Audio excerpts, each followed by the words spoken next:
चलिए, वेलकम है, स्वागत है आप सभी का हमारे इस चैनल पर, जहाँ पर लगातार जारी है बायोलॉजी की क्लासेस। ठीक है, और बायोलॉजी की क्लासेस के साथ पैरेलली आप देख रहे हैं फिजिक्स हिस्ट्री की क्लासेस। तो देखेंगे आज की क्लासेस में क्या देखने को मिलेगा। रेस्पिरेटरी सिस्टम, ठीक है, श्वसन तंत्र का सेकंड पार्ट हम लेके आए हैं। चलिए आगे बात करेंगे। कल की कहानी जो थी वो हम पढ़ चुके थे। ठीक है, कल की कहानी में हमने देखे थे कि श्वसन क्या होता है। ठीक है, श्वासोच्छ्वास क्या होते हैं। कल की कहानी में अगर देखा जाए चले तो आप देखे थे फर्स्ट पार्ट में ये चीज़ें। ठीक है,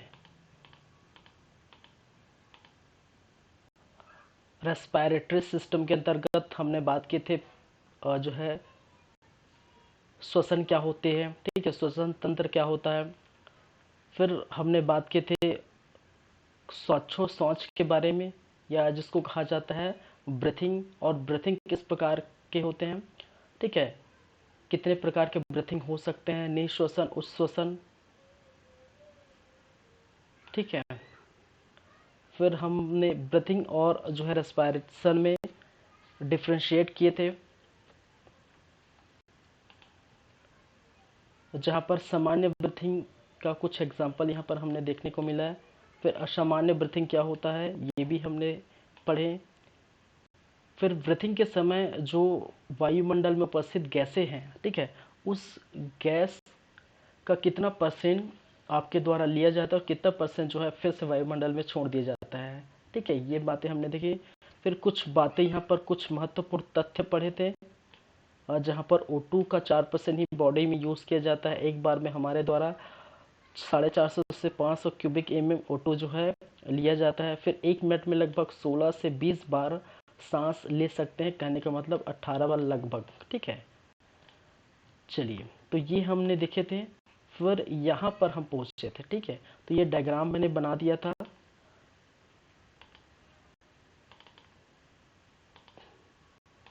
चलिए, तो आज हम लेके आए हैं पार्ट सेकंड।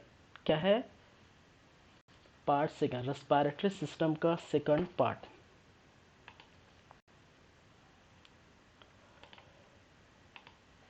चलिए, तो थोड़ा देख लेते हैं क्या क्या चीज़ें इसके अंतर्गत देखने को मिलती है।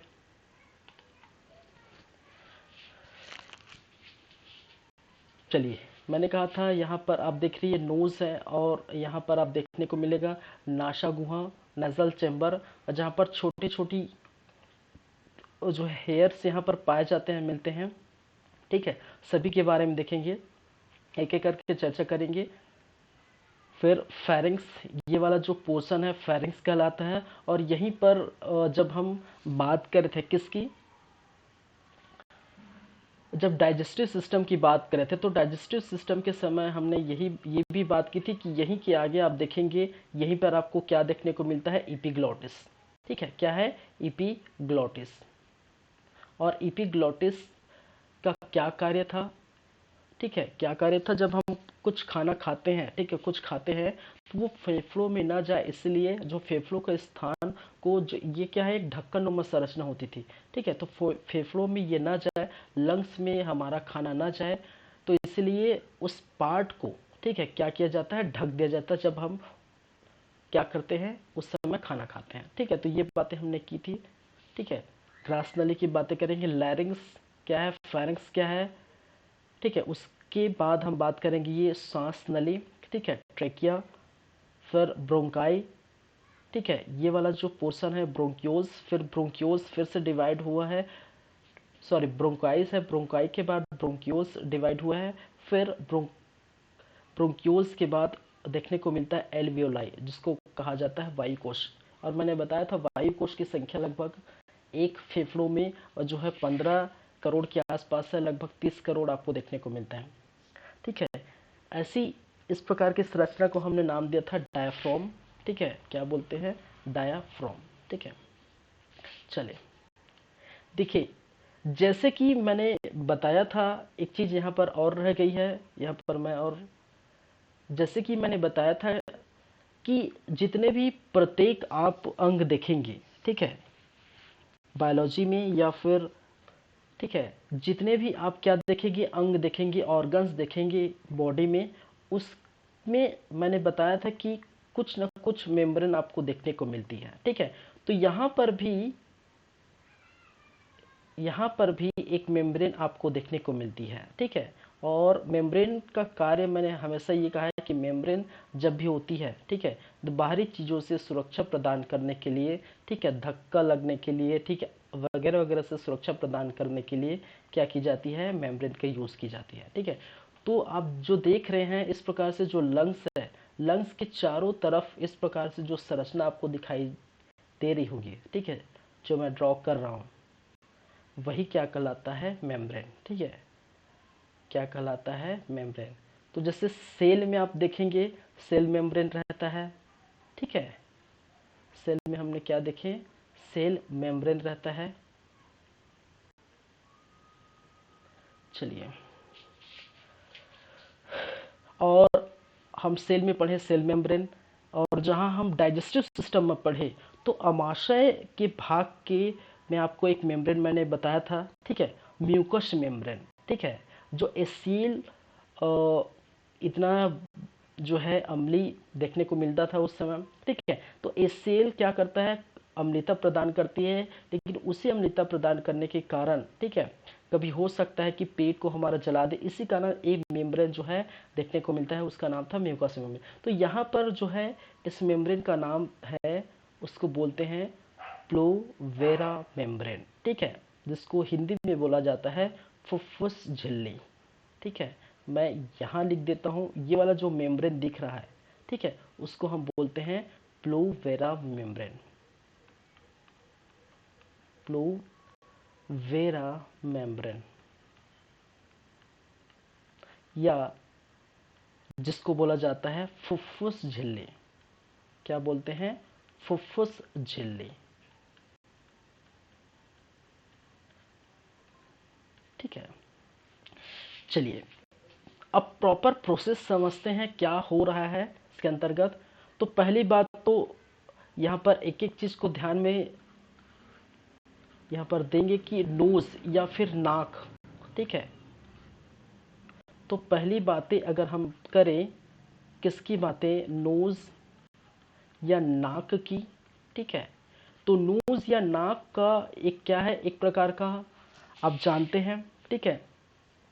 यहाँ से जो है आपको क्या किया जाता है, सांस लिया जाता है, ठीक है, सांस लेने का एक अंग है, ठीक है, क्या है, सांस लेने का क्या है, एक अंग है, एक अंग, जहां से क्या होता है, जहां से O2 क्या होगा, O2 अंदर जाएगा,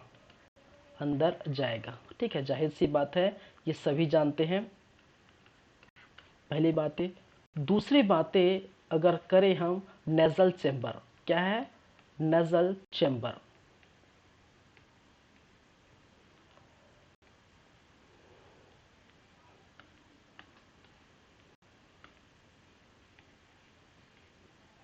नेजल चेंबर, ठीक है, जिसे कहा जाता है नासा गुहा, ठीक है, नासा द्वार या नासा गुहा, नासा गुहा बोल सकते हैं, या फिर जिसको कहा जाता है नासा द्वार। चलिए, देखिए, इस नासा गुहा या इस नासा द्वार में आप देखने को मिलता है, इस प्रकार से आप चित्र देखे होंगे, ठीक है। और ये जो पोर्शन है वो क्या कहलाता है आपका, मैं अच्छे से बना देता हूँ।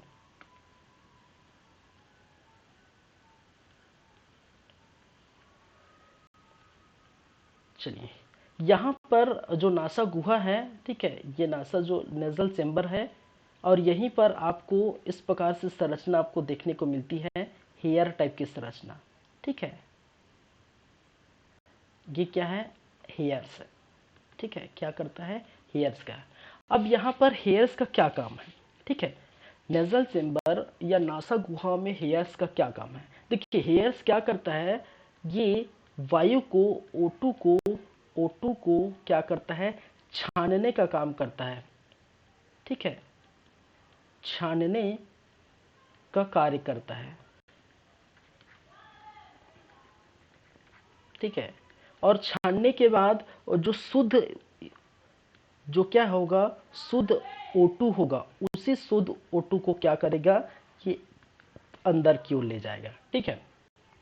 आप कभी देखे होंगे जब बाइक में, ठीक है, या कहीं भी अगर ड्राइव करते हो, ठीक है, खासकर बाइक में आप देखेंगे तो देखेंगे कि कुछ समय बाद, 2-4 घंटे बाद, ठीक है, जो है नाक साफ करेंगे रुमाल से तो वहां पर देखेंगे आपका जो है इतना गंदगी निकलता है, ठीक है। क्यों? क्योंकि ऑक्सीजन जो है, वायुमंडल में स्थित जो ऑक्सीजन है, ठीक है, और ऑक्सीजन जब हम लेते हैं तो उसके साथ धूल मिट्टी कण ये सभी आ जाते हैं, ठीक है। और वो जो धूल मिट्टी कण है वो क्या हो जाता है, वो चिपक जाते हैं कहाँ पर, इसी हेयर्स में, ठीक है, नाक के हेयर में। और जब बात करते हैं, जब अंदर सांस ली जाती है तो शुद्ध जो है ऑक्सीजन हमारे अंदर जो है फेफड़ों पर ली जाती है, और ली जाने के कारण ये अंदर चली जाती है। तो इसका कार्य क्या है, हेयर का कार्य है O2 को छान कर आगे की ओर शुद्ध जो ऑक्सीजन है उसको अंदर ले जाना है। चलिए,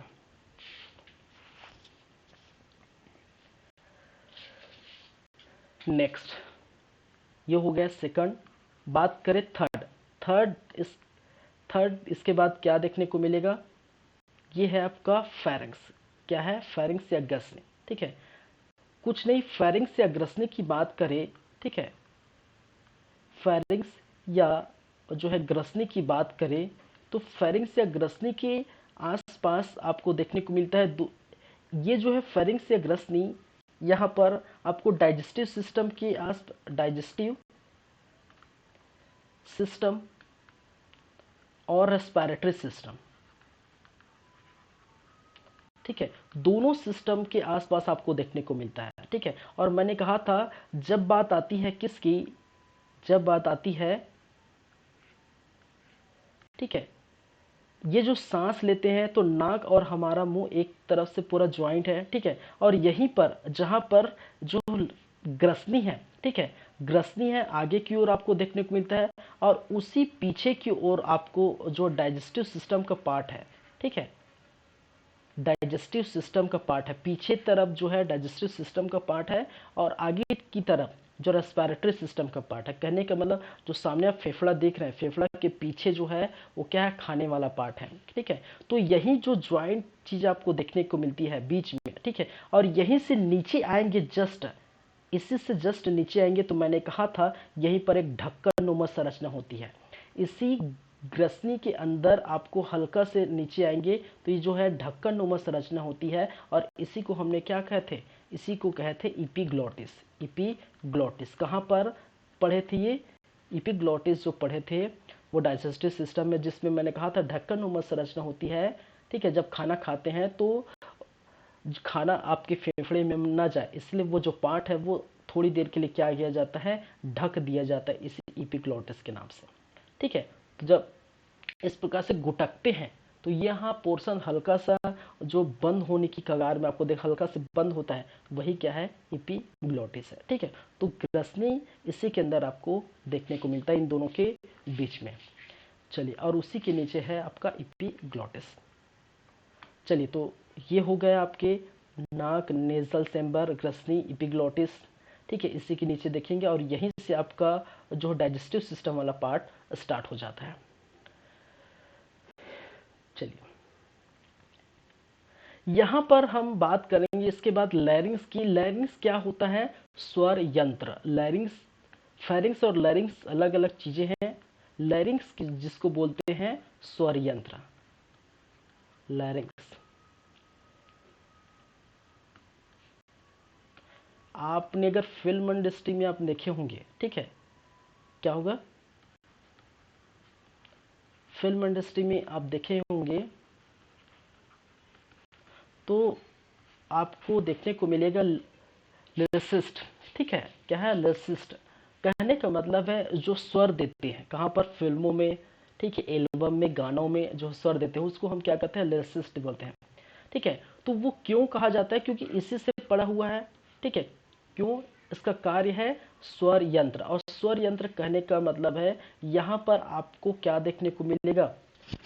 ठीक है, यहाँ पर आपको दिखेगा जो स्वर, ठीक है, का प्रोड्यूस होता है। ठीक है, हमारे में आवाज आवाज या स्वर का क्या होता है? प्रोड्यूस होता है। तो यहीं से होता है। ठीक है, आवाज या स्वर का क्या होता है? प्रोड्यूस, जो लैरिंग्स वाले पार्ट में देखने को मिलता है। ठीक है, और जो लैरिंग्स वाला जो पार्ट है, यहाँ पर देखिए, यहाँ पर क्या होता है? यहाँ पर देखने को मिलेगा कि जो महिलाएं हैं, महिलाएं और जो बच्चे हैं, ठीक है, इनमें जो है, जो स्वर है वो पतली देखने को मिलती है। ठीक है, इसमें जो स्वर या आवाज है, इनकी जो है क्या देखने को मिलती है? पतली। और जो पुरुष है, पुरुषों की जो आवाज है, पुरुषों की जो आवाज है वो आपको देखने को मिलती है मोटी।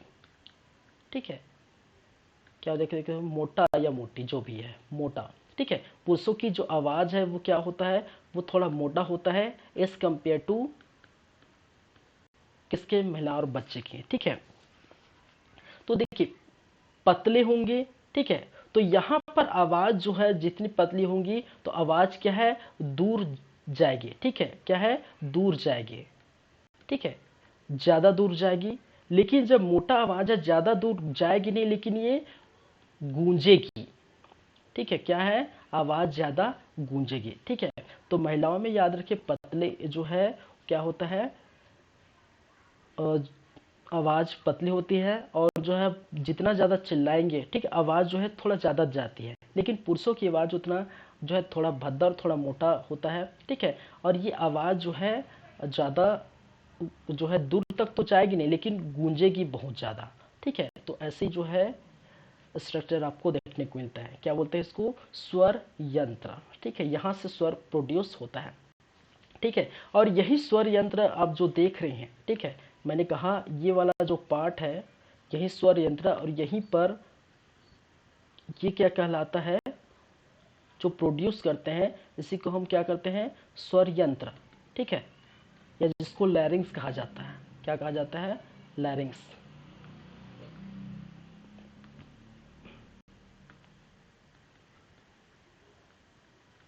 ठीक है, लेकिन जो ये चीज देख रहे हैं यहाँ पर, ठीक है, ये संरचना, इसी संरचना को हम कहते हैं एडम्स एप्पल।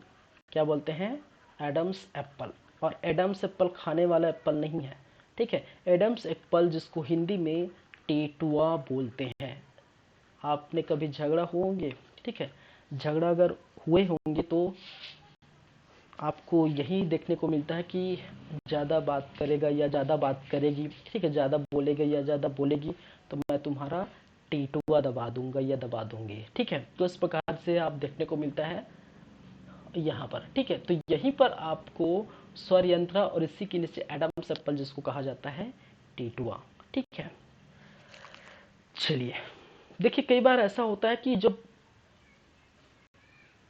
जब कोई बच्चे हैं या पुरुष है या महिलाएं हैं, ठीक है, कभी कभी होता है यहाँ पर जो स्वर यंत्र में पाए जाने जो ओकल कॉर्ड है, ठीक है, यहाँ पर ओकल कॉर्ड है। ठीक है, कई बार ऐसा होता है कि बचपन से ही, ठीक है, ये जो ओकल कॉर्ड है इसके अंदर पाए जाने वाला जो जो क्या करता है? साउंड प्रोड्यूस करता है।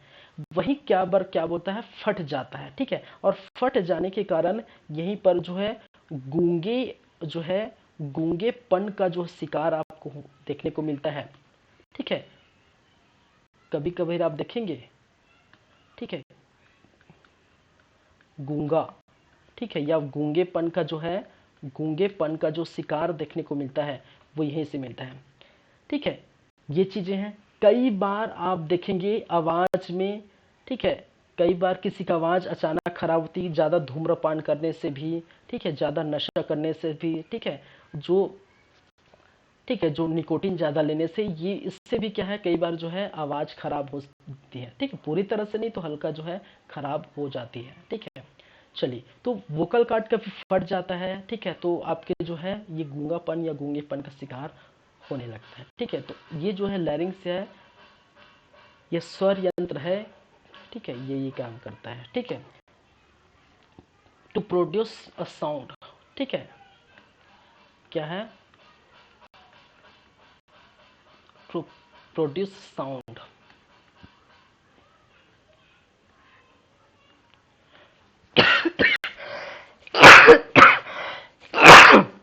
सॉरी।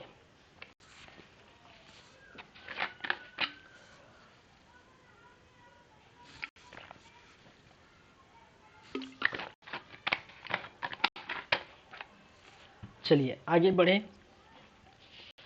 ये फोर्थ नंबर देख चुके हैं। फिफ्थ नंबर में आप देखेंगे इसके बाद फेरिंग्स हो गया, लैरिंग्स हो गया, एडम सेप्पल हो गए, ठीक है। अब देखिए यहाँ पर एक चीज आपको देखने को मिलती है, श्वास नली, जिसको कहा जाता है ट्रेकिया, ठीक है। क्या देखने को मिलती है, ट्रेकिया या श्वास नली। तो इसके बारे में देखते हैं आगे।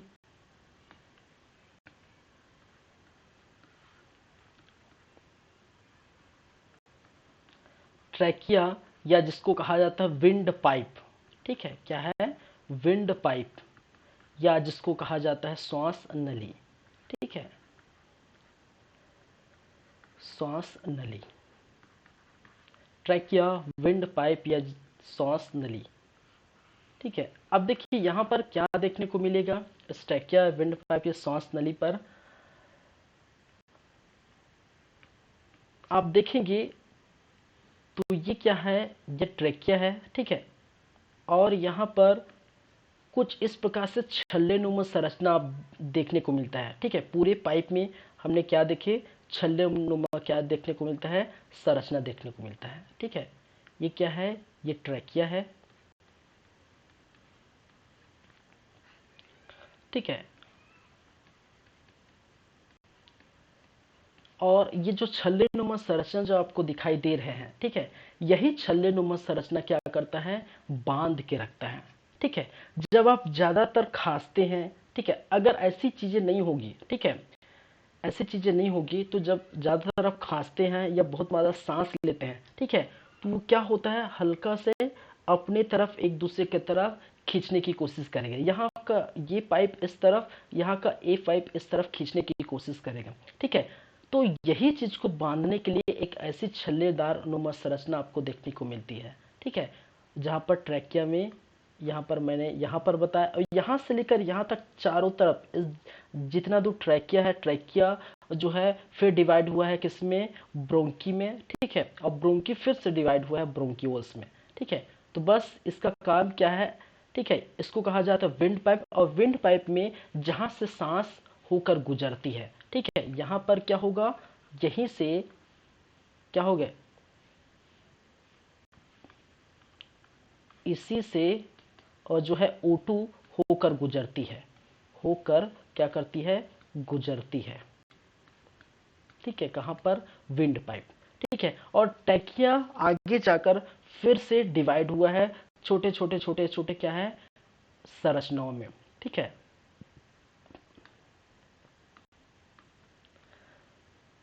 ठीक है, ट्रैकिया फिर से डिवाइड हुआ है, ठीक है, छोटे छोटे ये संरचनाओं में। और ये जो संरचना आप देख रहे हैं वो क्या कहलाता है, ब्रोंकी, ठीक है। और ब्रोंकी फिर से आगे डिवाइड हुआ है, ठीक है। और वो किसमें, ये जो पतले जो है संरचना देख रहे हैं वही क्या है, ब्रोंक्यूल्स, ठीक है। और ब्रोंक्यूल्स फिर आगे डिवाइड होगा, किसमें देखने को मिलेगा आपको, एल्वियोलाई में, ठीक है। और सबसे यहाँ पर आपको देखने को मिलती है सबसे बड़ा काम किसका है, एल्वियोलाई का, ठीक है। चलिए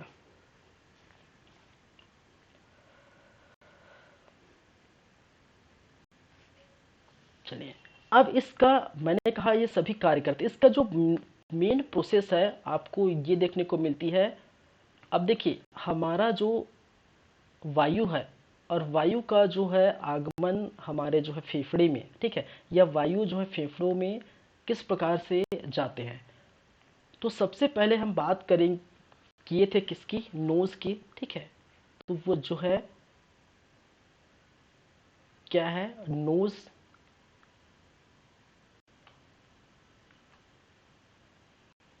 ठीक है, नोज से आगे बढ़ेगा और नोज से आगे बढ़ने के बाद जो है नेजल चेम्बर क्या देखने को मिलेगा, नेजल चेम्बर, या जिसको बोला जाता है नासा गुहा। मैं हिंदी में लिख दिया हूँ, यहाँ हिंदी में नहीं लिखूंगा, ठीक है।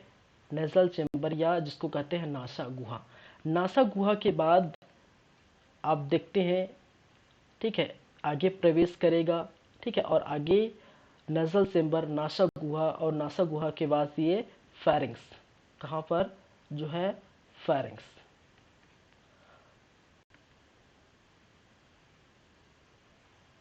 चलिए, फेरिंग से फिर आगे जाएगा और फेरिंग से आगे जाएगा कहाँ पर, आपके ट्रैकिया में, ठीक है। क्या आ गया, ट्रैकिया। फेरिंग से आगे जाएगा, आगे कहाँ पर, ट्रैकिया। और ट्रैकिया फिर से मैंने कहा था डिवाइड हुआ है किसमें, किसमें डिवाइड हुआ है, ब्रोंकी में, ठीक है, ब्रोंकाई। क्या कहते हैं इसको, ब्रोंकाई।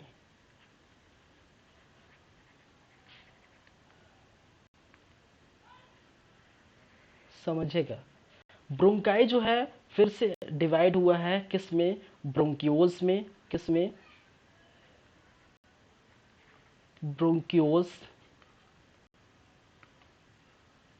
और ब्रोंक्यूल्स फिर से डिवाइड हुआ है, और वो क्या कहलाता है, उसको हम कहते हैं एल वियोलाई। क्या कहते हैं, एल वियोलाई, ठीक है। अब यहाँ तक चीजें किसकी है, फेफड़े की भाग, ठीक है, फेफड़ों का काम है। और जैसे ही एल्वियोलाई से आएगा, ठीक है, पहले लिख देता हूँ फिर बताऊंगा, पहले ही, ठीक है, एल्वियोलाई से आएगा, तो एल्वियोलाई से आएगा तो वो किस में जाएगा, वो जाएगा ब्लड में, किस में जाएगा, ब्लड में। और ब्लड से होते हुए ये पूरे के पूरे आपके किस में, ऑर्गन में जाएंगे, ठीक है, किस में जाएंगे, आपके ऑर्गन में,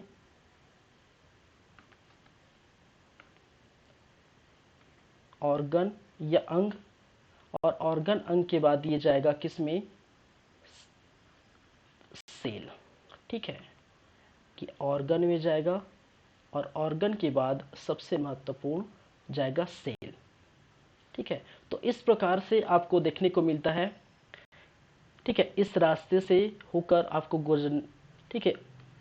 ये जो है आप पाथ देख रहे हैं, ठीक है, ये जो पाथ है वो किसके है, वो किसके है भाई, ये जो है पाथ है वो ट्रांसफर ऑफ O2, ठीक है, किसकी है, ट्रांसफर ऑफ क्या है, O2। O2 का जो ट्रांसफर हो रहा है वो इस प्रकार से हो रहा है, ठीक है। तो नोज है, नोज से नेजल चेम्बर, नेजल चेम्बर से जो है आपको फेरिंग्स, फेरिंग्स से ट्रैकिया, ट्रैकिया से ब्रोंकाई, ब्रोंकाई फिर से डिवाइड है ब्रोंक्यूल्स में, ब्रोंक्यूल्स डिवाइड हुआ है आपके एल्वुलाई में, और एल्वुलाई में डिवाइड हुआ है आपका, सॉरी, एल्वुलाई जो है ब्लड में जाएगा, एल्वुलाई में जो उपस्थित, अब यहाँ पर देखिए, यहाँ पर आप देखेंगे, देखिए ये चीजें यहाँ पर जब आएगी, क्या है कि यहाँ पर जो ऑक्सीजन आएंगे, ठीक है। अब यहाँ पर जब ऑक्सीजन आएगा तो ऑक्सीजन क्या करेगा, ऑक्सीजन को एल्वुलाई क्या करेगा, इस प्रकार से छोड़ देगा, ठीक है। ऑक्सीजन को जो है एल्वुलाई इस प्रकार से छोड़ देगा, और ऑक्सीजन जो चला जाएगा कहाँ पर, ब्लड में, कहाँ चला जाएगा, ब्लड में चले जाएगा।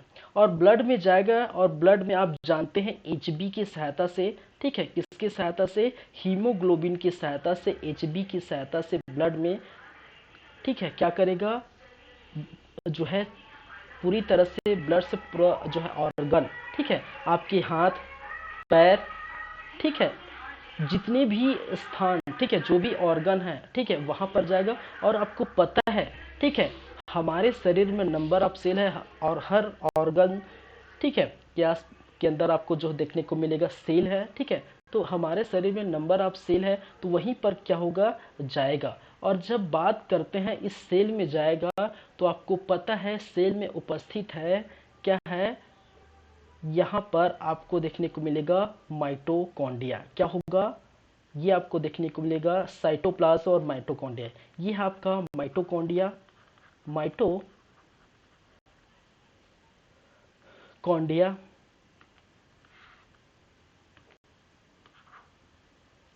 ठीक है, माइटोकॉन्ड्रिया, और ये क्या कहता है, साइटोप्लाज्म। क्या कहते हैं इसको, साइटोप्लाज्म।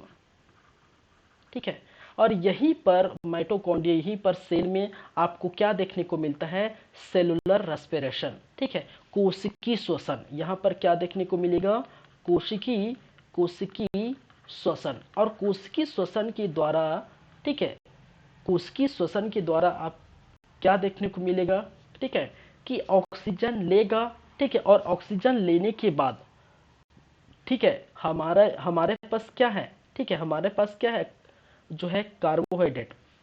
और इसी, जब ये O2 यहाँ पर आएगा, जब यहाँ पर ये किसका हो रहा है, निगमन O2 का, O2 यहाँ पर आ रहे हैं।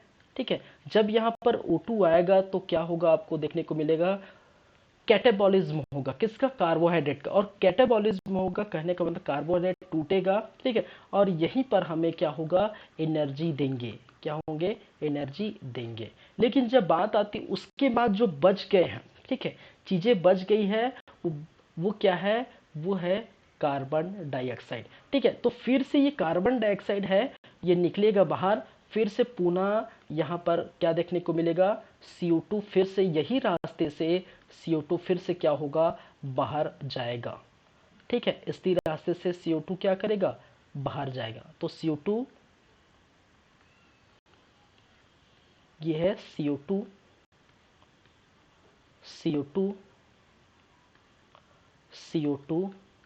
ठीक है, तो जो CO2 है वो इसी रास्ते से क्या हो जाएगा, बाहर चला जाएगा, और नोज से, ठीक है, फिर से ये क्या हो जाएगा, CO2 निकल जाएगा। ठीक है, तो O2 क्या हो रहा है, अंदर आ रहा है, ठीक है, और CO2 क्या हो रहा है, बाहर जा रहा है। ठीक है, और ये पूरा जो प्रोसेस है, ठीक है, चलिए, ये जो पूरा जो प्रोसेस है वो आपकी जो है किसके अंदर होगा, सेल के अंदर देखने को मिलेगा। ठीक है, तो फेफड़ा जो है, फेफड़ा का क्या कार्य है, ऑक्सीजन को लेना और लेके किस में छोड़ देना, आपके ब्लड में छोड़ देना। ठीक है, चलिए, तो ये फेफड़े के अंदर जो चीजें हैं वो आपको देखने को मिलता है। ठीक है, देखिए भाई साहब, ये जो एल्वेलाई है बहुत काम की चीज है। ठीक है, कभी कभी आपको देखने को मिलता है कि कोई व्यक्ति ठीक से जो है सांस नहीं ले पाते हैं, ठीक है, या सांस लेने में तकलीफ होती है, या जब ज़्यादातर आप धूम्रपान करते हैं, ठीक है, कभी कभी ऐसा होता है ज़्यादातर धूम्रपान करते हैं तो ये क्या करता है, ये एक दूसरे में कभी चिपक जाते हैं। ठीक है, तो ऐसी स्थिति आएगी तो क्या होगा कि हमें जितनी ऑक्सीजन जो है फेफड़ा के द्वारा ब्लड को देना था, ठीक है, वो नहीं दे पा रहे हैं, और जितना कार्बन डाइऑक्साइड लेना था उतना नहीं ले पा रहे हैं। तो इसकी वजह से कभी जो है आपको जो सांस की बीमारी वगैरह हो जाती, कारण यही है। तो एल्यूलाई कभी फट जाता है, कभी जो है एक में चिपक जाता है। ठीक है, तो ज़्यादातर धूम्रपान करने से ऐसी आपको देखने को मिलती है। ठीक है, तो टीवी वगैरह में देखेंगे, फिल्म देखते समय आप जो है फेफड़ों का चित्र दिखाया जाता है, ज़्यादा धूम्रपान करने से फेफड़ा खराब हो सकता है। ठीक है, तो खराब यही होगा।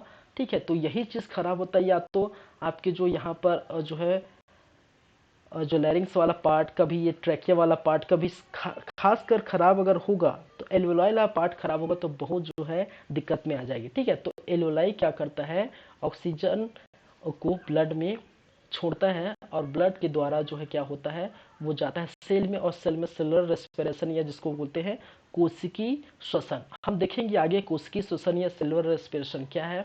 ठीक है, चलिए, कोशिका में होने वाली श्वसन को हम क्या कहते हैं, कोशिकीय श्वसन। याद रखिए, यही कोशिकीय श्वसन ही क्या है, श्वसन है। ठीक है, जो कोशिका के अंदर होती है। चलिए,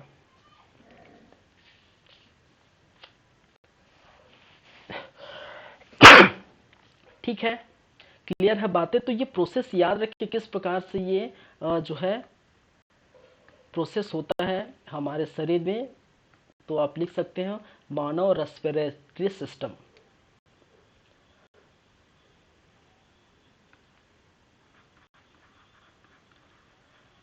process of human respiratory system.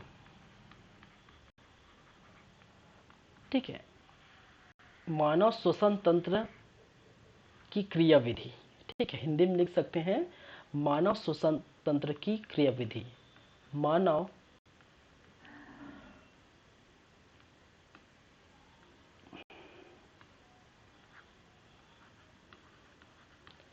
श्वसन तंत्र की क्रियाविधि। ठीक है, चलिए, तो ये मानव श्वसन तंत्र क्रियाविधि इस प्रकार से आप देखेंगे। तो ये चीजें हो गई। ठीक है, अब बात करते हैं कोशिकीय श्वसन। मैंने कहा था इसके बाद हम बात करेंगे कोशिकीय श्वसन। कोशिकीय श्वसन कहने का मतलब जब श्वसन कोशिका के अंदर हो तो हम क्या कहते हैं, कोशिकीय श्वसन। ठीक है, चलिए,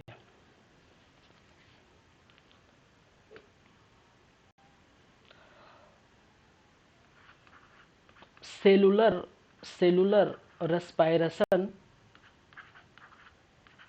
रेस्पायरेशन या जिसको कहा जाता है कोशिकीय श्वसन।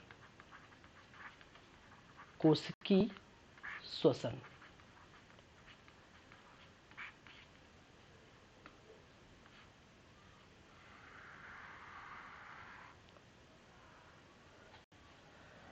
ठीक है, सेलुलर रेस्पिरेशन या जिसको कहा जाता है कोशिकीय श्वसन। अब कोशिकीय श्वसन या सेलुलर रेस्पिरेशन के अंतर्गत क्या देखने को मिलती है। ठीक है, इसको दो भागों में डिवाइड किए हैं। एक जो है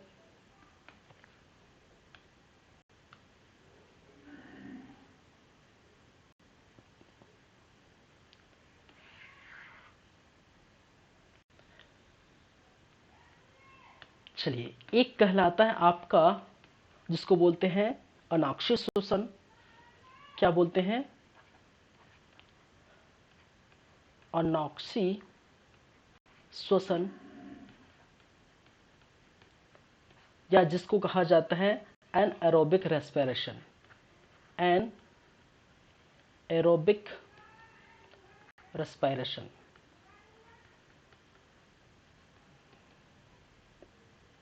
ठीक है, दूसरा जिसको कहते हैं एरोबिक रेस्पिरेशन या जिसको कहा जाता है ऑक्सी श्वसन। क्या कहते हैं, ऑक्सी श्वसन।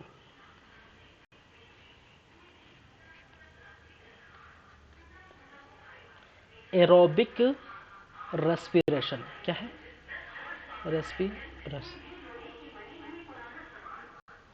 ठीक है, चलिए,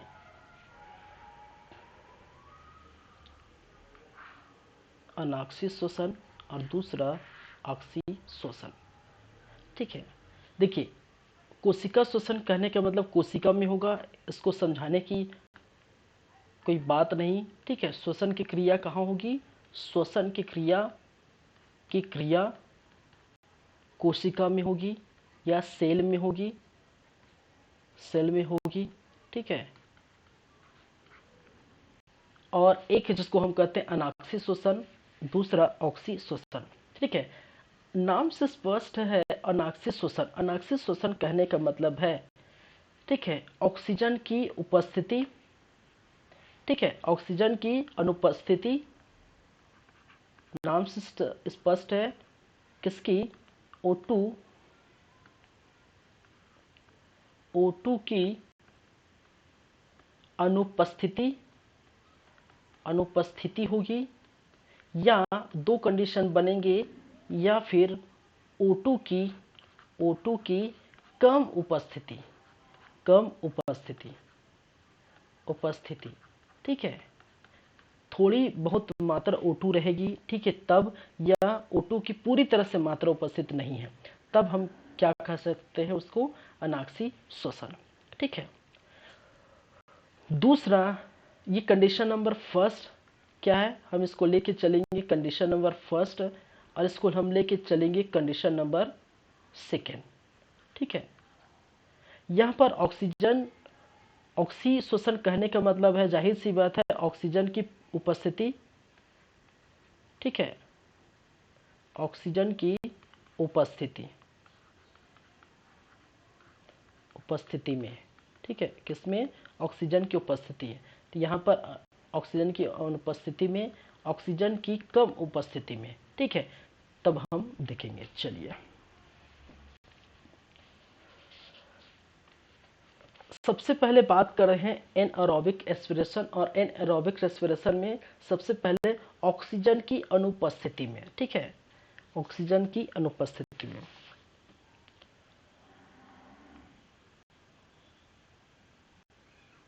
ठीक है, ऑक्सीजन की अनुपस्थिति में, अनुपस्थिति में।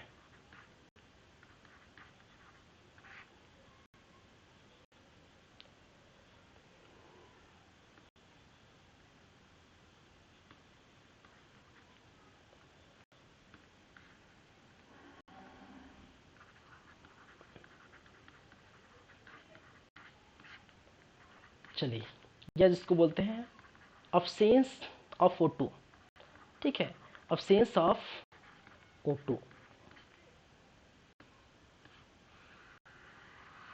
चलिए, अब देखिए कोशिका में अब ऑक्सीजन पूरी तरह से नहीं है, ठीक है, तो कैसे जो है श्वसन की क्रिया होगी, ठीक है।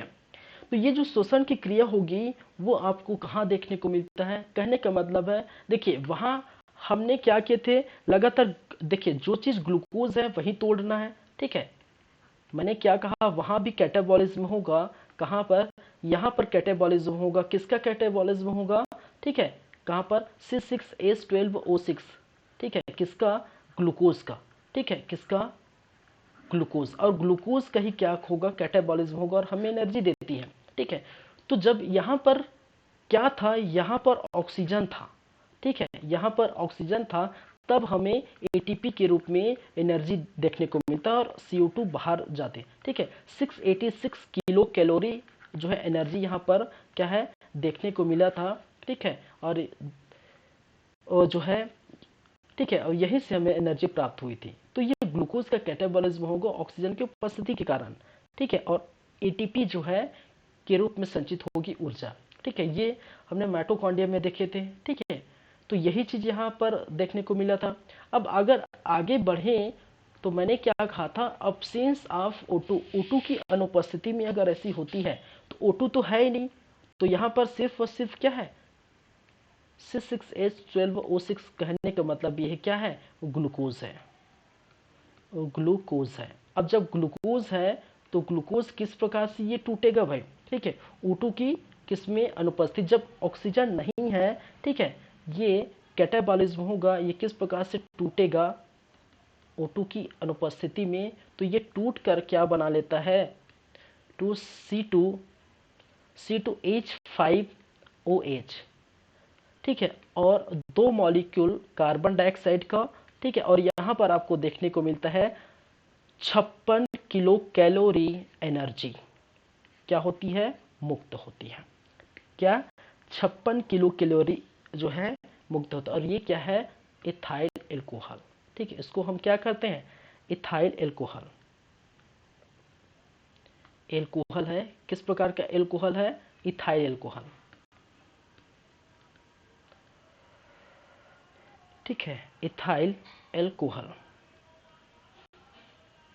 कौन है, ये, ठीक है। तो 2 मॉलिक्यूल इथाइल एल्कोहल का बनेगा और 2 मॉलिक्यूल आपका जो है कार्बन डाइऑक्साइड बनेगा, ठीक है। और मैंने कहा कार्बन डाइऑक्साइड मुक्त हो गए, लेकिन यहाँ पर ध्यान देने वाली बात है कि जो आपको एनर्जी देखने को मिल रहा है वो कितना देखने को मिल रहा है, 56 किलो कैलोरी जो है ऊर्जा मुक्त होती है, ठीक है। तो एनर्जी जो है एटीपी के रूप में कितना किलो कैलोरी, तो याद रखिए ये कई बार क्वेश्चन पूछा गया है, ठीक है, कि O2 की उपस्थिति में या ऑक्सीजन की उपस्थिति में, ठीक है, कितने किलो कैलोरी ऊर्जा मुक्त होती है, ठीक है। तो याद रखिए कितनी, 56 किलो कैलोरी ऊर्जा मुक्त होती है।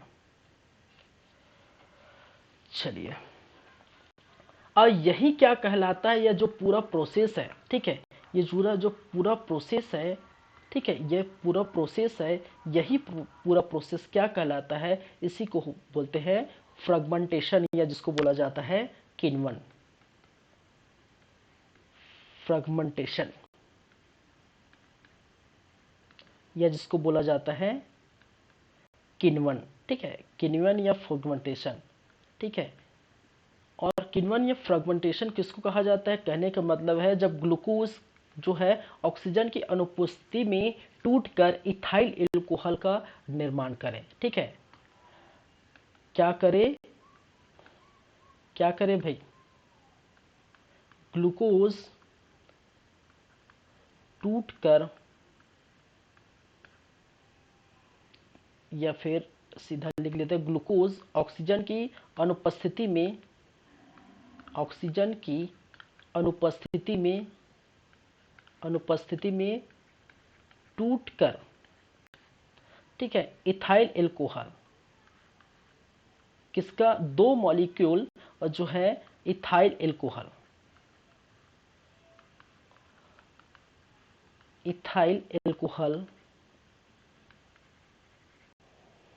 प्रदान करें, ठीक है। तब उसे हम क्या कहते हैं? तब उसे कहते हैं, उस क्रिया को कहा जाता है फ्रेगमेंटेशन या जो है किण्वन, ठीक है। चलिए, तो जब ऑक्सीजन नहीं है तब जो है ऐसी चीजें आपको देखने को मिलती हैं, ठीक है। चलिए, किण्वन या फ्रेगमेंटेशन यही है, और इसका यूज, ठीक है, आप जानते हैं इसका यूज, किण्वन या फ्रेगमेंटेशन का यूज आपको कहाँ देखने को मिलता है? फ्रेगमेंटेशन या जिसको कहा जाता है किण्वन, ठीक है, किण्वन का अगर यूज या उपयोग आपको कहाँ देखने को मिलता है, तो वो आपको कुछ इंडस्ट्री में आपको देखने को मिलता है। जैसे आपको ब्रेड इंडस्ट्री में देखने को मिलेगा, ठीक है, जैसे आपको शराब इंडस्ट्री में देखने को मिलेगा, ठीक है। चलिए,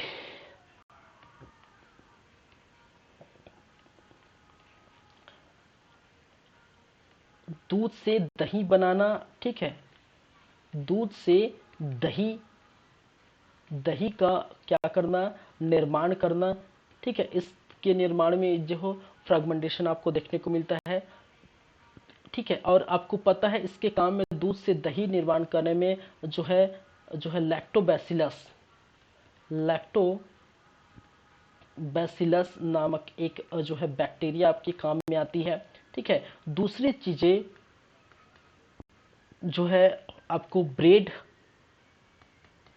ब्रेड निर्माण में, ब्रेड निर्माण में, ठीक है, ब्रेड निर्माण करते हैं उस इंडस्ट्री में आपको देखने को मिलता है। शराब और जो है इंडस्ट्री में, या शराब बनाने में, ठीक है, शराब के निर्माण में, क्या है? निर्माण में। ये ऐसे क्वेश्चन कई बार पूछे जाते हैं, ठीक, याद रखिए। किण्वन या फ्रेगमेंटेशन का यूज इनमें से एक है, या इस इंडस्ट्री में यहाँ पर या फिर इस जगह होती है, ठीक है, वगैरह वगैरह, ठीक है। तो याद रखिए। चलिए, शराब के निर्माण में, दूध से दही निर्माण में, ब्रेड निर्माण में, ठीक है। डेयरी जो इंडस्ट्री होती है, ठीक है, क्या है? डेयरी इंडस्ट्री, इंडस्ट्रीज, ठीक है। तो यहाँ पर भी आपको देखने को मिलती है। चलिए, तो फ्रेगमेंटेशन या किण्वन, ठीक है, इसका प्रोसेस यही था कि ग्लूकोज जो है बिना ऑक्सीजन की अनुपस्थिति में टूटेगा और इथाइल अल्कोहल का निर्माण करेगा। चलिए, ये कंडीशन नंबर फर्स्ट था, ठीक है। ये क्या था? ये कंडीशन नंबर फर्स्ट। अब बात करते हैं कंडीशन नंबर सेकंड, और कंडीशन नंबर सेकंड क्या है? जब ऑक्सीजन की कम मात्रा में उपस्थिति, ठीक है, लेस प्रेजेंस ऑफ ऑक्सीजन, बोल सकते हैं लेस प्रेजेंस ऑफ ऑक्सीजन, ठीक है। और ये इसको हम क्या कहते हैं? Condition number second. क्या है? इसको हम बोलेंगे कंडीशन नंबर सेकंड। अब ऑक्सीजन की कम मात्रा में उपस्थिति हो, ठीक है, तो ये कहां पर संभव है? कहने का मतलब है, या फिर ऑक्सीजन तो उपस्थिति होगा या फिर नहीं होगा, तो यहाँ पर ऐसा क्यों कह रहा है कि ऑक्सीजन की उपस्थिति कम मात्रा में हो। ठीक है, तो आइए देखिए क्या देखने को मिलता है। ठीक है, और यहाँ पर जब ऑक्सीजन की कम मात्रा में उपस्थिति होगी तो आपका जो ग्लूकोज है C6H12O6, ठीक है, O2 की कम मात्रा, ठीक है, O2 की यहाँ पर अगर मैं इसको दूसरे कलर में लिख देता हूँ, O2 की कम मात्रा, जब O2 की कम मात्रा होगी, ठीक है, तो जो ग्लूकोज है, ठीक है, तो ग्लूकोज है वो चेंज हो जाएगा। याद रखिए, दो molecule CH3 CHO HCO3 HCOO3, और ये क्या कहलाता है, ये कहलाता है आपका पायरुविक एसिड। याद रखिए इसको क्या कहते हैं,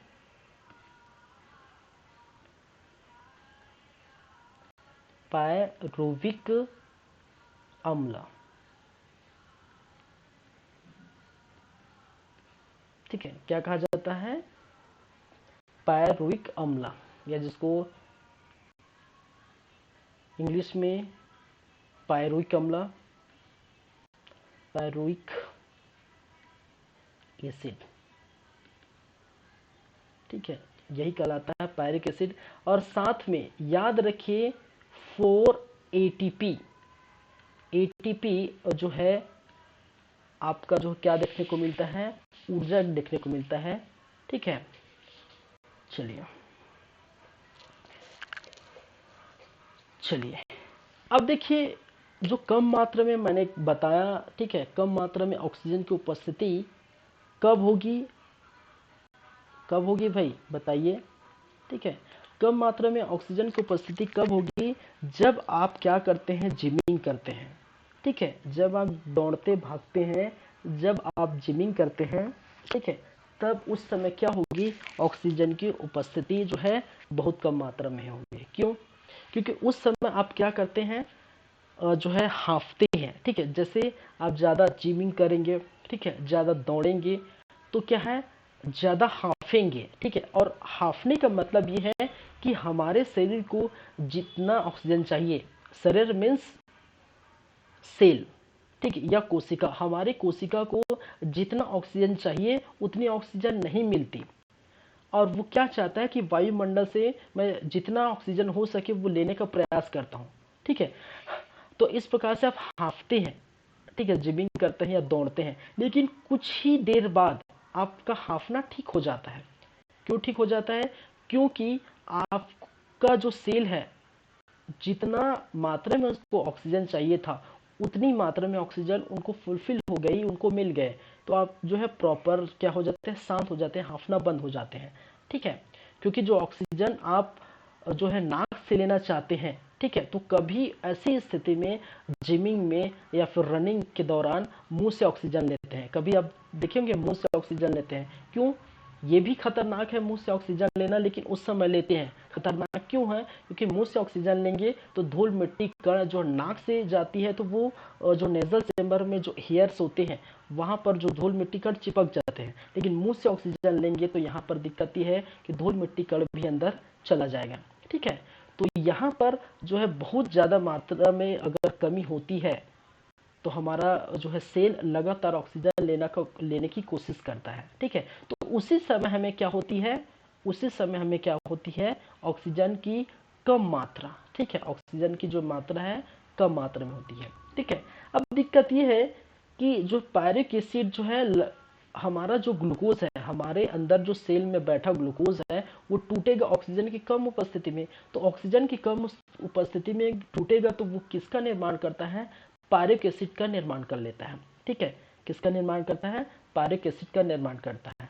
लेकिन ऐसी स्थिति बनती है, कभी आप देखिए एक ऐसी स्थिति बनती है कि ऑक्सीजन की कम मात्रा हो, ठीक है, ऑक्सीजन की कम मात्रा हो, लेकिन वो जो ग्लूकोज है, ठीक है, क्या, जो ग्लूकोज है, और वो ग्लूकोज कभी कभार ऐसा होता है कि वो पायरिक एसिड में नहीं टूटता। क्या होता है, ठीक है, क्या है, पायरिक एसिड में नहीं टूटता, तो ये जो पायरिक एसिड है वो कन्वर्ट हो जाता है, ठीक है, किस में कन्वर्ट हो जाता है, लैक्टिक एसिड में कन्वर्ट हो जाए, ठीक है, किस में कन्वर्ट हो जाता है, अगर ये ऐसी स्थिति नहीं होगी तो पायरिक एसिड में कन्वर्ट अगर नहीं होगा तो ये किस में कन्वर्ट हो जाएगा, ये हो जाएगा लैक्टिक एसिड में, C3H6O3, किस में, लैक्टिक एसिड, या जिसको बोला जाता है लैक्टिक अम्ल, किस में कन्वर्ट हो जाएगा, लैक्टिक एसिड या लैक्टिक अम्ल में कन्वर्ट हो जाएगा, ठीक है। चलिए, अब ये क्या है भाई, लैक्टिक एसिड या लैक्टिक अम्ल, ऐसी स्थिति में याद रखिए, जो आप पहली पहली बार, जो भाई सब जिम वगैरह जाते हैं, या जो बंदे या बंदी पहली पहली बार जो रनिंग करते हैं, ठीक है, तो उसके हाथ पैर जो है, हाथ पैर में जो है दर्द, हाथ पैर में जो है जकड़न, ठीक है, क्या है, हाथ पैर में दर्द, जकड़न, पीड़ा, ये सभी आपको देखने को मिलती है, ठीक है। तो ये सभी बॉडी में जो है, ये सभी आपको देखने को मिलती है, ठीक है, बॉडी में जो है दर्द, जकड़न, पीड़ा, ये सभी आपको देखने को मिलती है, ठीक है, 2-3 दिन तक ये रहता है, क्यों, क्योंकि ये जो ग्लूकोज है वो पायरिक एसिड में चेंज नहीं होता, जब पायरिक एसिड में चेंज नहीं होता वो कन्वर्ट हो जाता है, किस में कन्वर्ट हो जाएगा, वो कन्वर्ट हो जाता है किस में, वो कन्वर्ट हो जाता है लैक्टिक एसिड में, और लैक्टिक एसिड में कन्वर्ट होने के कारण आप के हाथ पैर जो दर्द देते हैं, जकड़न, जो पीड़ा देते हैं, ठीक है, वो इसी लैक्टिक एसिड के जमाव के कारण होता है, किसके कारण होता है, इसी लैक्टिक एसिड के जमाव के कारण आपको पीड़ा, दर्द, अकड़न आपको होता है, ठीक है। कई बार एक क्वेश्चन वनडे एग्जाम में पूछा गया है सीजीपीएससी सीजी व्यापा में, ठीक है, निम्नलिखित में से किस अम्ल के कारण दर्द, जकड़न, पीड़ा का अनुभव होता है, ठीक है। तो आपके ऑप्शन बहुत सारे रहेंगे, पायरिक एसिड रहेगा, लैक्टिक एसिड रहेगा, ठीक है, और बहुत सारे जो एसिड रहेंगे, ठीक है, लेकिन आपको लगा के क्या आना है, लैक्टिक एसिड, ठीक है।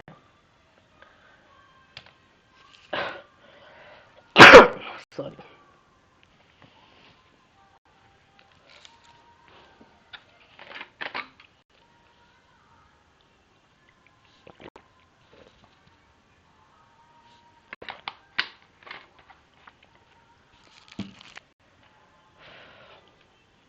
चलिए ठीक है, समझ आया। तो ऑक्सीजन की जो है कम मात्रा में उपस्थिति होने के कारण क्या चीजें आपको देखने को मिलती है, यही सब आपको देखने को मिलती है, ठीक है। चलिए,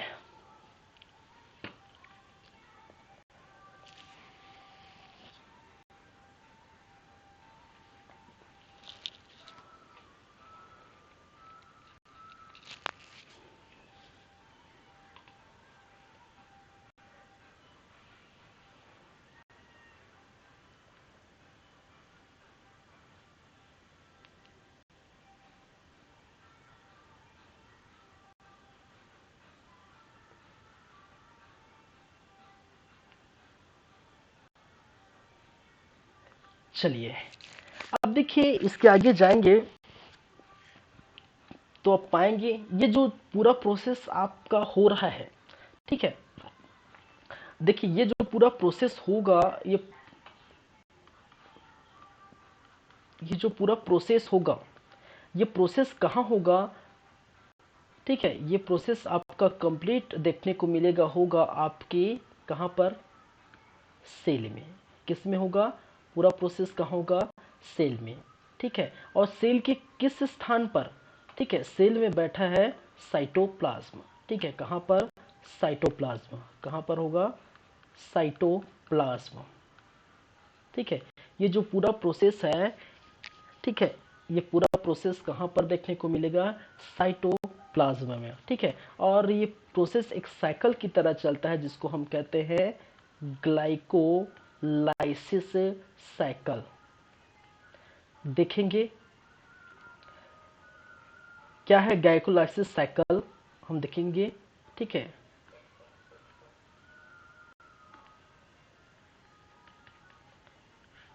चलिए नेक्स्ट चलेंगे। ठीक है, तो मैंने कहा ये जो पूरा प्रोसेस है, ठीक है, पूरा प्रोसेस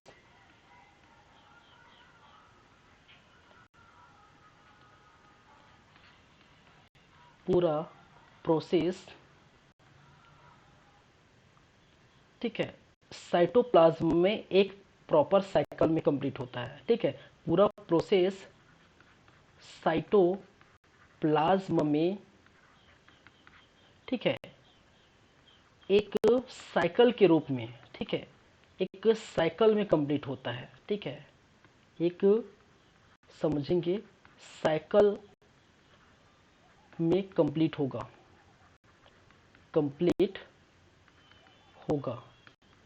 जिसे हम क्या कहते हैं, जिसे ग्लाइकोलाइसिस साइकिल कहते हैं।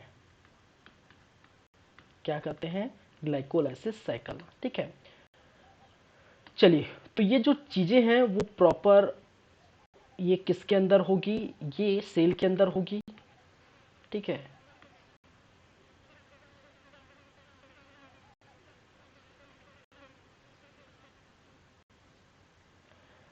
कोई साइंस का स्टूडेंट नहीं है तो उसके लिए बहुत कठिन है ये समझना। ठीक है, कि कुछ चीज़ें ऐसी है कि क्या हो रहा है। ठीक है, लेकिन जो साइंस के स्टूडेंट हैं, जो पढ़ चुके हैं थोड़ी बहुत, उनको आसानी से समझ आ जाएगी। ठीक है, तो ये जो सेल है, देखिए मैं कई बार जो स्टार्टिंग से मेरा वीडियो देखेंगे तो कई बार मैंने कीवर्ड्स यूज़ किया है। साइटोप्लाज्म क्या होता है, ठीक है, ये हर चीज़ मैंने बताया हुआ है। ठीक है, तो ये जो चीज़ें हैं ये जगह इस क्या कहते हैं? साइटोप्लाज्म। और इसी साइटोप्लाज्म में जो साइकिल चलेगा इसी को हम क्या कहते हैं? Glycolysis cycle. ठीक है, क्या कहते हैं? Glycolysis cycle. ठीक है, जो कि कहाँ कंप्लीट होता है? आपके साइटोप्लाज्म में देखने को मिलता है। ठीक है, और इसी को हम जो दूसरा नाम है, ठीक है, इसी का साइटोप्लाज्म का साइकिल का जो दूसरा नाम है उसी को हम कहते हैं ई एम पी पाथ। क्या बोला जाता है इसको? EMP path. क्या बोलते हैं इसको? EMP path. ठीक है, और EMP पाथ क्यों कहा जाता है? क्योंकि 3 वैज्ञानिक थे।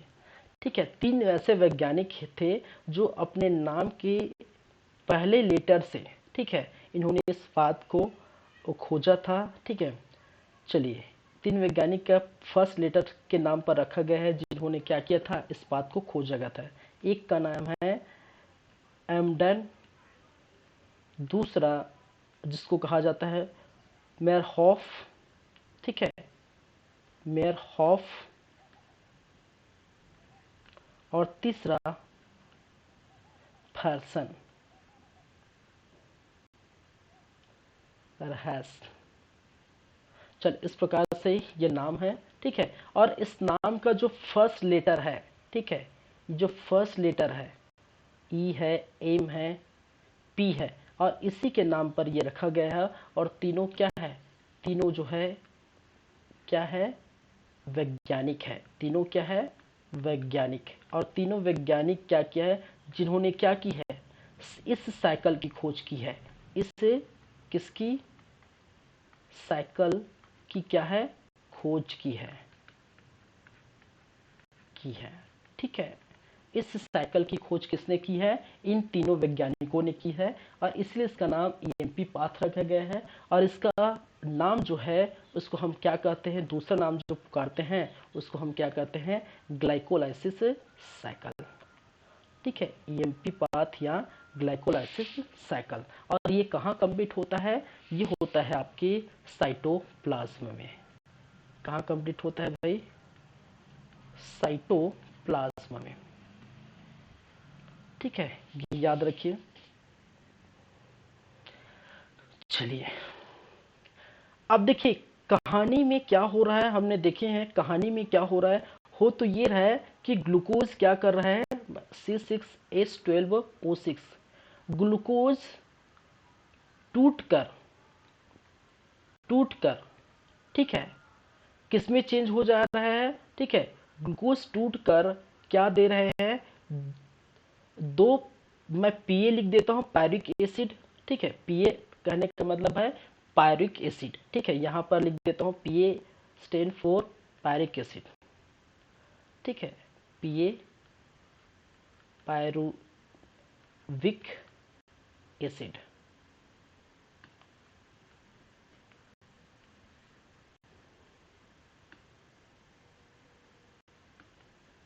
ठीक है, पीए मतलब पायरुविक एसिड, ठीक है, दो पीए का निर्माण कर रहा है, ठीक है, जब C6H12O6 जो क्या है, ग्लूकोज है, क्या है ये, ग्लूकोज, और जब ग्लूकोज टूटेगा तो ग्लूकोज टूटने के बाद हम देखे हैं दो पायरिक एसिड का निर्माण करता है, प्लस कितना, 4 ATP जो है ऊर्जा क्या होता है, जो है एनर्जी, 4 ATP जो है एनर्जी के रूप में क्या होती है, सेव होती है, ठीक है, ये संचित होती है, ठीक है, 4 ATP एनर्जी के रूप में संचित होती है, ठीक है, तो याद रखिए अब जो 4 ATP है, तो इसमें से जो 4 ATP है, याद रखिए 4 ATP में 2 ATP का यूज होता है इस साइकिल को कंप्लीट करने में, ठीक है, याद रखिए किसको, इस ग्लाइकोलाइसिस लाइसिस साइकिल को कंप्लीट करने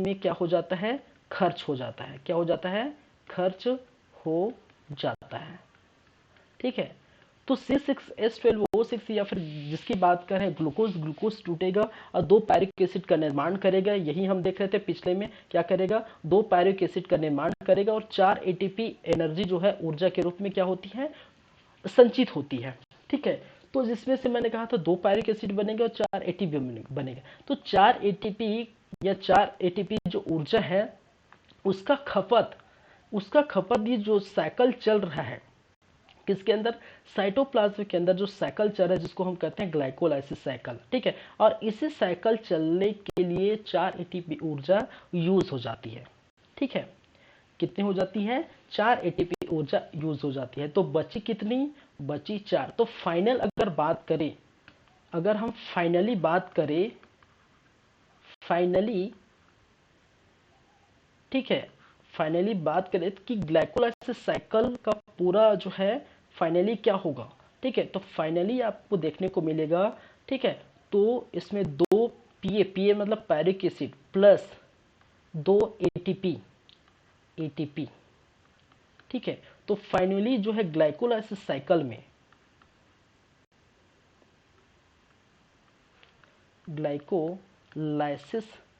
साइकिल, ठीक है, कितना बचता है फाइनली, तो फाइनली हमें बचता है दो पायरिक एसिड और दो क्या बनता है, एटीपी। याद रखिए ये कई बार क्वेश्चन पूछा गया है, कई बार ये क्वेश्चन पूछा गया है कि ग्लाइकोलाइसिस साइकिल में कितने पायरिक एसिड का निर्माण होता है, या फिर ग्लाइकोलाइसिस साइकिल में टोटल कितने एटीपी एनर्जी और जो है क्या होता है का निर्माण होता है, ठीक है, तो निर्माण तो वैसे 4 होगा, ठीक है, लेकिन बचेगा कितना, 2, तो फाइनली कितना बचता है, 2, क्योंकि 2 जो है इस साइकिल को, जो साइकिल चर है, जो पाथ चर है, जो एमपी पाथ बोल रहे हैं, जो ग्लाइकोलाइसिस साइकिल बोल रहे हैं, उसी में क्या हो जाता है, एनर्जी क्या हो जाता है, लॉस हो जाता है, खत्म हो जाता है, तो बचती कितनी है, 2, ठीक है, तो ये क्या करे, याद रखिए, ठीक है, और ये सभी चीज़ों का जो है जिसने बताया है वो 3 वैज्ञानिक थे, ठीक है, वैज्ञानिक थे, और तीनों वैज्ञानिक ने अपने नाम के फर्स्ट लेटर से क्या किया है, इसका नाम रखे जिसका कहा जाता है ईएमपी पाथ। कई बार ऐसे भी क्वेश्चन पूछते हैं, ग्लाइकोलाइसिस साइकिल को निम्नलिखित पाथ से जाना जाता है, CMP path, DMP path, EMP path, ठीक है, तो ये भी क्या करिए, याद रखिए, चलिए, ठीक है,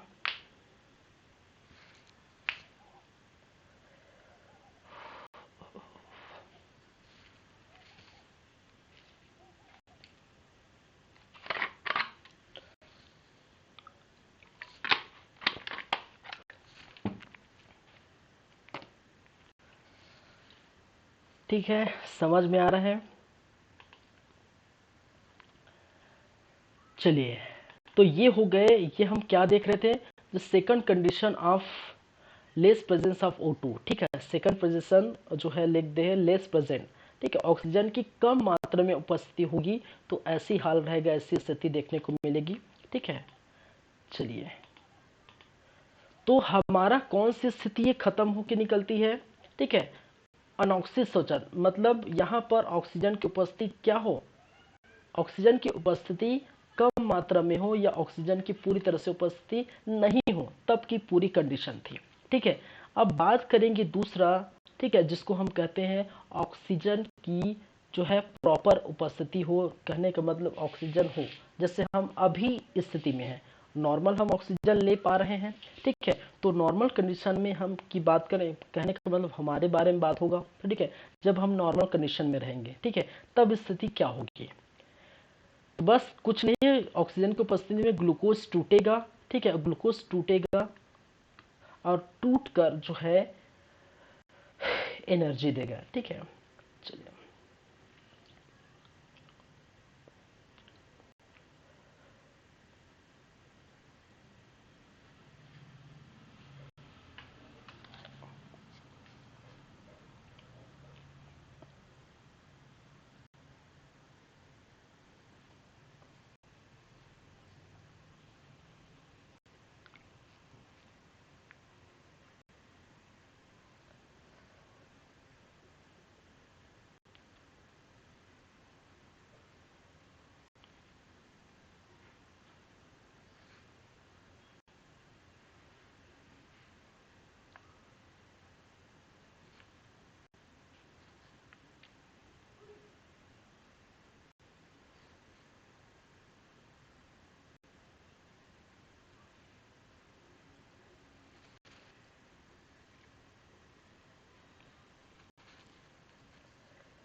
चलिए, ठीक है, तो नेक्स्ट हम क्या चलेंगे, यहाँ पर देखने वाले हैं दूसरा जो है वो क्या है, ऑक्सीशोषण। ठीक है, क्या है,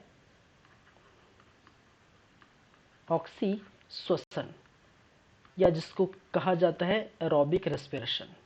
ठीक है,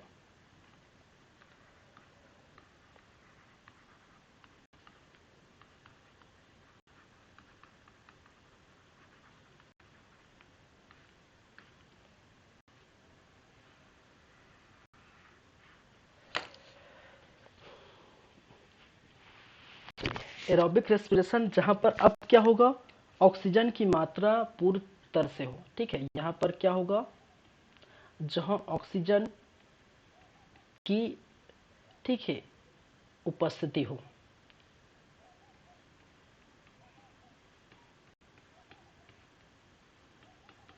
ठीक है, और यहाँ पर जब ऑक्सीजन की उपस्थिति होगा तो जो C6H12O6 जो ग्लूकोज है, ठीक है, किसकी उपस्थिति में, ऑक्सीजन की उपस्थिति में टूटेगा, कैटाबॉलिज्म होगा और वो देगा 6 मॉलिक्यूल कार्बन डाइऑक्साइड का और 6 मॉलिक्यूल जो है पानी का।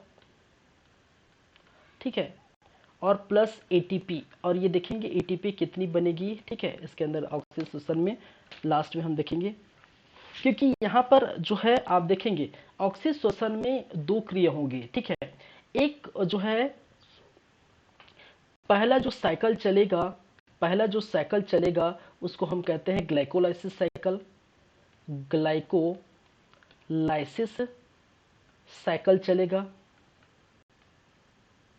और दूसरा जो साइकिल चलेगा उसको बोलते हैं क्रेब्स साइकिल। क्या बोलते हैं, क्रेब्स साइकिल।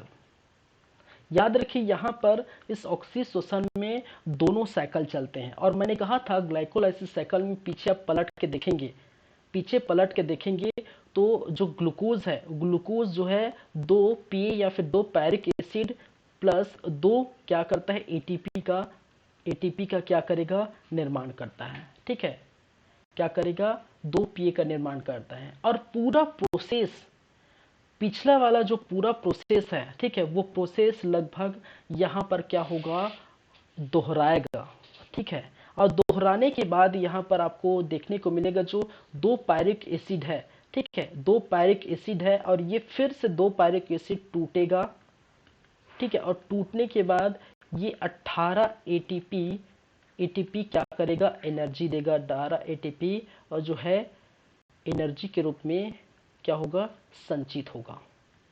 ठीक है, क्या होगा, एक पायरिक एसिड, मैंने क्या कहा, एक पायरिक एसिड, ठीक है, एक पायरिक एसिड, तो एक मॉलिक्यूल जो पायरिक एसिड वो टूटेगा और क्या करेगा, 18 एटीपी। तो यहां पर याद रखिए कितनी जो है, कितनी एटीपी है, ठीक है, और ये प्रोसेस दोहराएगा किसमें, इसको कहते हैं हम क्रेब्स क्या है, साइकिल। ठीक है, किसमें, क्रेब्स साइकिल। चलिए इसको मैं नेक्स्ट पेज में लेके चलता हूं।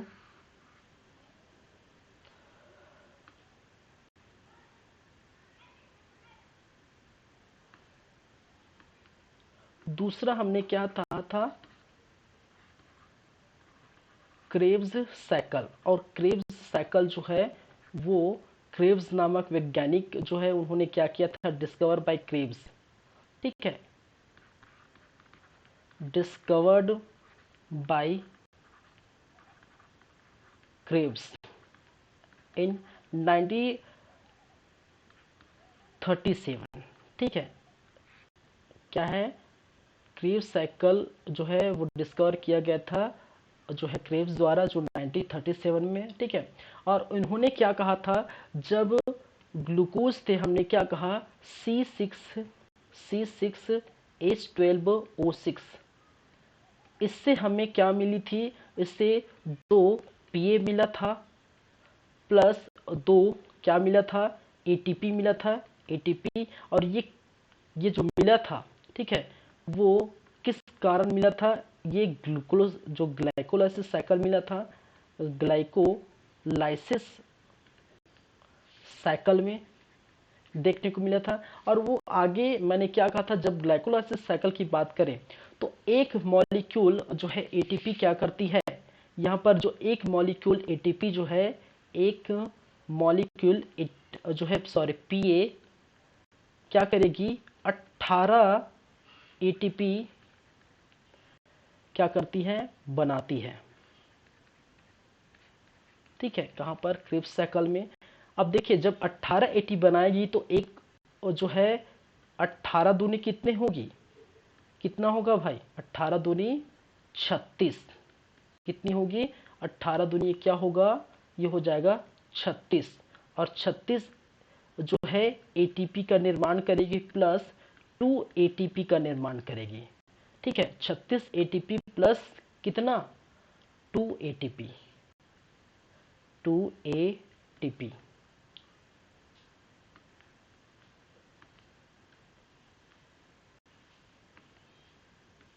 ठीक है, 36 एटीपी प्लस 2 एटीपी, तो टोटल कितने हो गए, 38 एटीपी हो गए।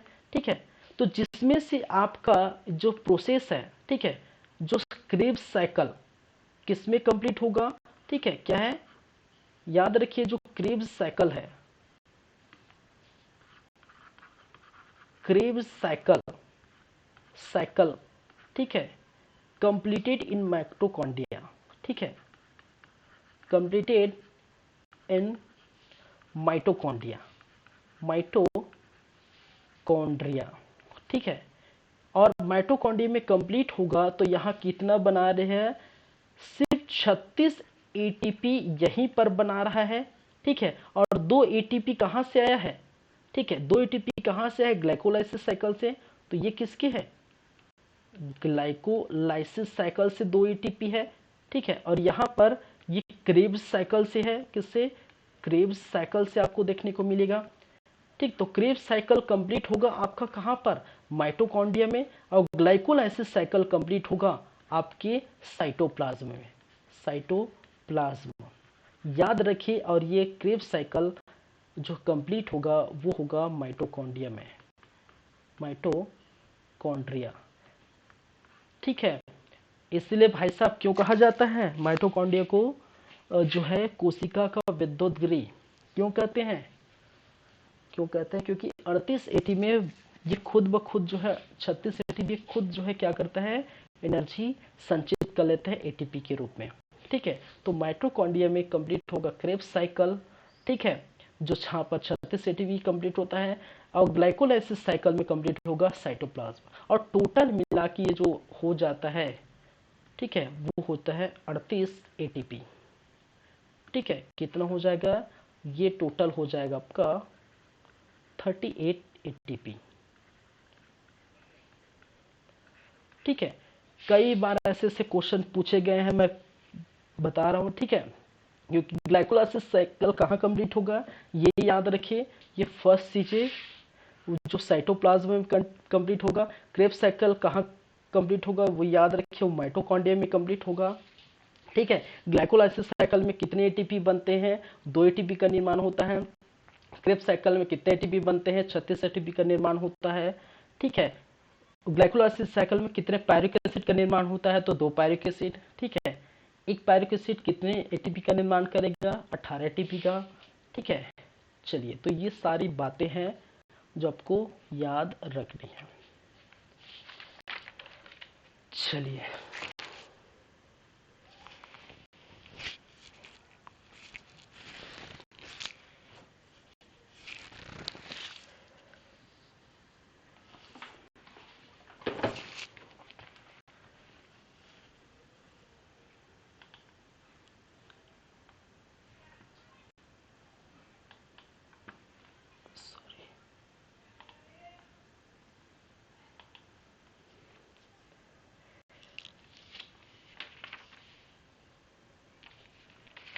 चलिए कुछ आप लिख लीजिए, कुछ और बातें लिख लीजिए इससे रिलेटेड। इससे रिलेटेड कहने का मतलब है जीवधारी और उनके श्वसन अंग, जहाँ ऐसे जीव और उसके जो श्वसन अंग जहाँ जहाँ से सांस लिया जाता है। ठीक है, वो अब कई बार ऐसे क्वेश्चन देखने को मिलता है। चलिए,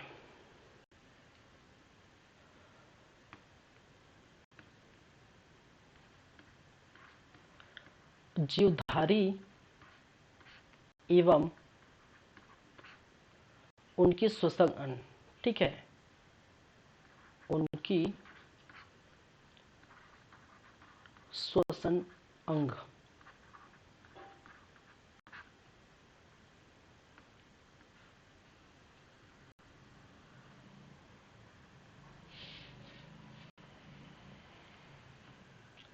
चलिए, एक तरफ हम लिखेंगे जीव और दूसरे तरफ लिखेंगे श्वसन अंग।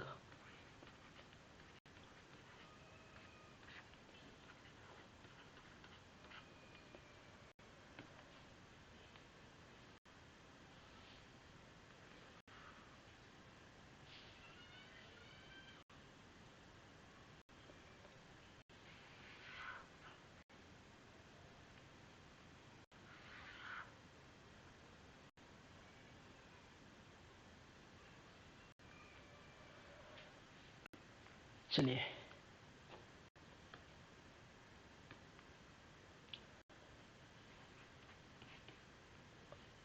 मछली, ठीक है, या जिसको कहा जाता है फिश, इनके श्वसन अंग है आपके जो है गिल्स। क्या है, गिल्स, गलफड़ा, गलफड़ा। चलिए,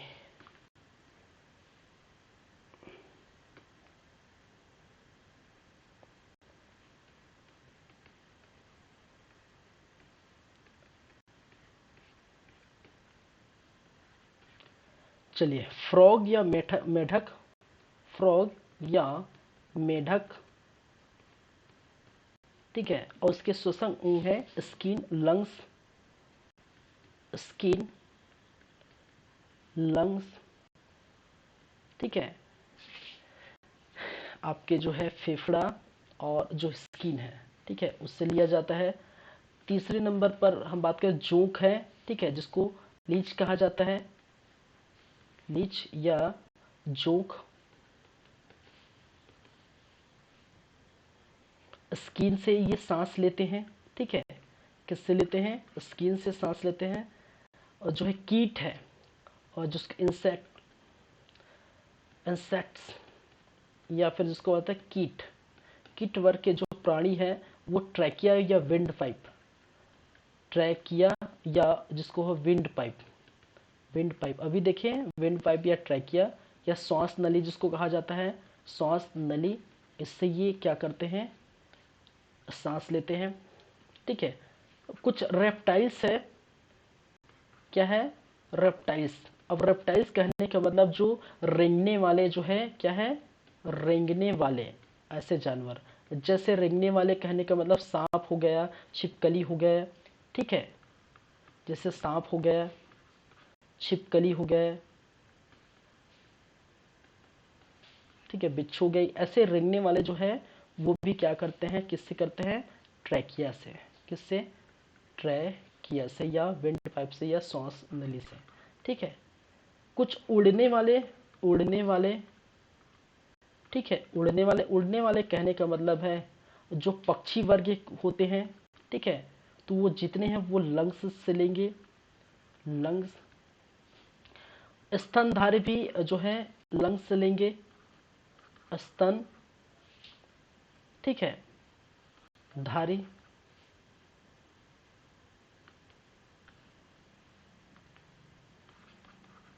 स्तनधारी, और स्तनधारी भी किससे होंगे? लंग्स से लेंगे, फेफड़ा से लेंगे, ठीक है। केचुआ एक आ जाता है, वो लेते हैं स्किन से, ठीक है।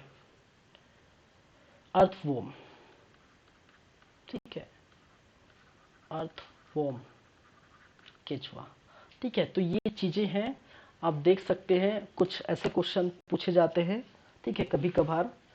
निम्नलिखित, ठीक है, में से कौन स्किन से लेता है सांस, कौन गिल से, कौन ट्रैकिया से, कौन लंग्स से, तो ये याद रखिए।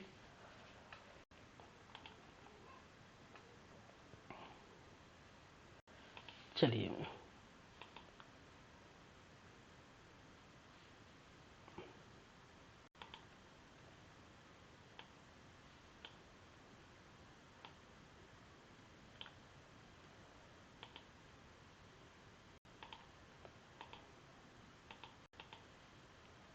ठीक है।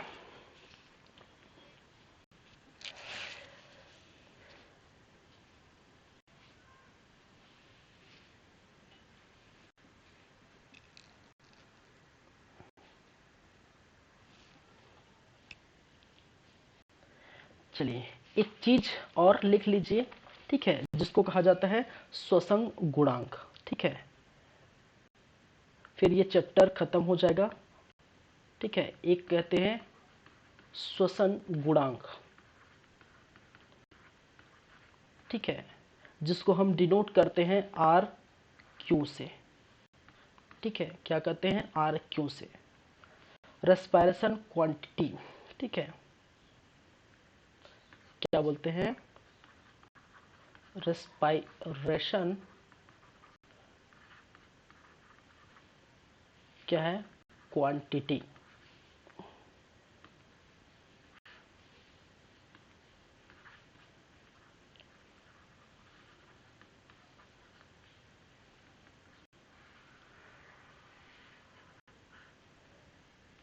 ठीक है। तो इसका एक सूत्र आपको देखने को मिलता है, आर क्यू बराबर, ठीक है, CO2 का जितना आप निकाले हैं, ठीक है, CO2 का जो है निष्काशन,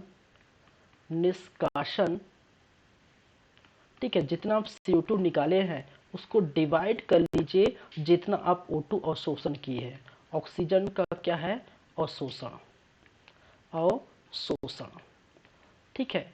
तो उसको ऐसा, अगर जितना मात्रा में O2 निकाले हैं और जितनी मात्रा में ऑक्सीजन का क्या किए हैं, अवशोषण किए हैं, उसको अगर डिवाइड कर लीजिए तो यही क्या कहलाता है? आपका श्वसन गुणांक, ठीक है। कई बार डायरेक्टली ऐसे क्वेश्चन पूछा जाता है, ठीक है, डायरेक्टली क्वेश्चन ऐसे पूछ दिया जाता है, ठीक है। निम्नलिखित में से श्वसन गुणांक का फार्मूला होगा या सूत्र होगा, ठीक है। तो ये फार्मूला है किसका? श्वसन गुणांक का, ठीक है, और कई बार ऐसे फॉर्मूला दे दिया जाता है, नंबर एक ऑप्शन ए ऑप्शन बी उसको O2 CO2 ऊपर कर देगा, ऑप्शन सी O2 की जगह जो है N2 कर दीजिए, ठीक है, कुछ भी जो है ऑप्शन में रह सकता है, ठीक है। चलिए यहाँ पर कुछ चीजें, कार्बोहाइड्रेट का पूर्ण पाचन, ठीक है, कार्बोहाइड्रेट का और जो है ऑक्सीडेशन पूर्ण पाचन, ठीक है, और पूर्ण पाचन होगा तो यहाँ पर याद रखिए जो कार्बोहाइड्रेट का RQ होता है, ठीक है, वो होता है आपका एक, अगर वसा या प्रोटीन क्या बोल दिए, ठीक है, आपका फैट या जो है प्रोटीन, प्रोटीन का याद रखिए, ठीक है, प्रोटीन का जब ऑक्सीडेशन होगा तब उसका RQ जो है वो याद रखिए वो होगा 0.5 से लेकर 0.9, 0.9, ठीक है। कार्बोनिक अम्ल, ठीक है, कार्बनिक अम्ल, और कार्बनिक अम्ल का ऑक्सीडेशन होगा तो उसका जो RQ है या जिसको बोलते हैं श्वसन गुणांक होगा वो 1.324, ठीक है, ग्रेटर देन 1 लेस देन 1, ठीक है, ये होगा आपका लेस देन 1, ये आपको देखने का ग्रेटर देन 1, ग्रेटर देन 1। तो यहाँ पर कार्बोहाइड्रेट का मैं यहाँ लिख देता हूँ, कार्बोहाइड्रेट, ठीक है, और कार्बोहाइड्रेट का होगा तो मैंने कहा RQ जो है उसका होता है 1, ठीक है। चलिए इसको आप याद रख लीजिए, ठीक है, बस कुछ है ही नहीं। इसके बाद हम जो है रेस्पिरेटरी सिस्टम हो गए, और रेस्पिरेटरी सिस्टम के बाद हम बात करेंगे एक्सक्रेटरी सिस्टम, ठीक है, उत्सर्जन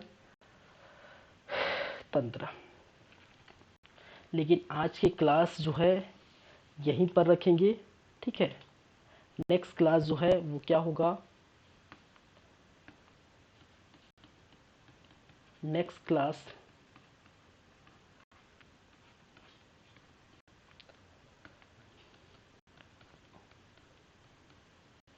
एक्सक्रेटरी सिस्टम,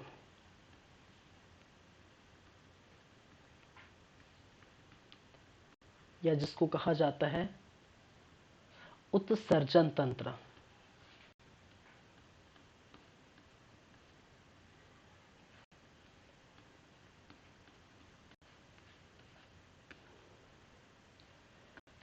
चलिए